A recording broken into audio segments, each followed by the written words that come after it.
Halo, Assalamualaikum warahmatullahi wabarakatuh. Perkenalkan, nama saya Nova Rahmawati dengan NIM 85954367, Fakultas FKIP Prodi PGSD. Baik, di sini saya akan melaksanakan praktikum IPA yaitu simbiosis. Sebelumnya, apa itu simbiosis?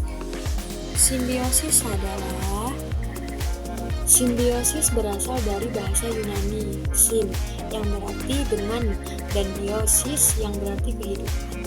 Simbiosis merupakan pola interaksi yang sangat erat dan khusus antara dua makhluk hidup yang berlainan jenis, yang disebut simbion. Hubungan simbiosis dibagi menjadi 3 jenis utama atau secara garis besar, yaitu simbiosis mutualisme, kemudian simbiosis komensalisme, dan simbiosis parasitisme.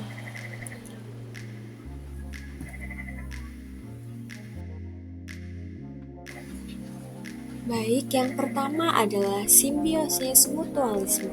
Simbiosis mutualisme adalah hubungan antara dua makhluk hidup berbeda jenis yang saling menguntungkan. Contohnya pada kupu-kupu dan bunga. Dalam hubungan ini, kupu-kupu mendapatkan keuntungan dengan menghisap nektar yang ada di dalam bunga sebagai sumber makanan. Sebaliknya, bunga mendapatkan keuntungan karena kupu-kupu membantu proses penyerbukan dengan membawa serbuk sari dari satu bunga ke bunga lain sehingga bunga dapat berkembang biak. Jadi, kedua organisme tersebut saling menguntungkan. Contoh yang kedua yaitu tanah dengan cacing. Aktivitas mereka yang mengemburkan tanah membuat pori-pori untuk aliran udara dan air serta meningkatkan aerasi akar tanaman. Tanah menjadi subur dan struktur medan tanamannya lebih baik karena aktivitas cacing. Timbal baliknya, cacing tanah memperoleh makanan dari bahan organik yang membusuk di tanah, seperti daun yang jatuh dan materi organik lainnya yang diuraikan oleh mikroorganisme.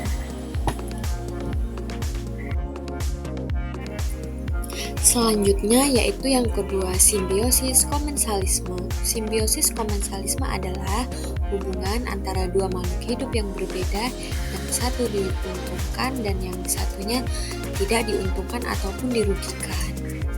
Contohnya adalah anggrek dengan pohon mangga. Anggrek dapat hidup di tempat yang lebih tinggi sehingga memperoleh sinar matahari cukup untuk fotosintesis tanpa merugikan pohon mangga. Pohon mangga tidak diuntungkan maupun dirugikan oleh keberadaan anggrek tersebut karena anggrek tidak mengambil nutrisi atau merusak pohon mangga. Selanjutnya yaitu simbiosis parasitisme. Simbiosis parasitisme adalah hubungan antara makhluk hidup di mana satu organisme mendapat keuntungan dengan mengambil makanan atau tempat tinggal organisme lain. Contohnya yaitu pada kucing dengan kutu. Di sini kutu mendapatkan makanan dengan menghisap darah dari kucing dan kucing dirugikan karena merasa gatal. Jadi, kesimpulan dari ketiga simbiosis ini menunjukkan bagaimana makhluk hidup saling berinteraksi dengan cara yang berbeda. Ada yang saling menguntungkan, kemudian hanya satu pihak yang diuntungkan tanpa merugikan yang lain, dan satu pihak mendapat untung sementara pihak lain dirugikan. Memahami perbedaan ini penting untuk mengetahui dinamika ekosistem dan hubungan antara makhluk hidup di alam.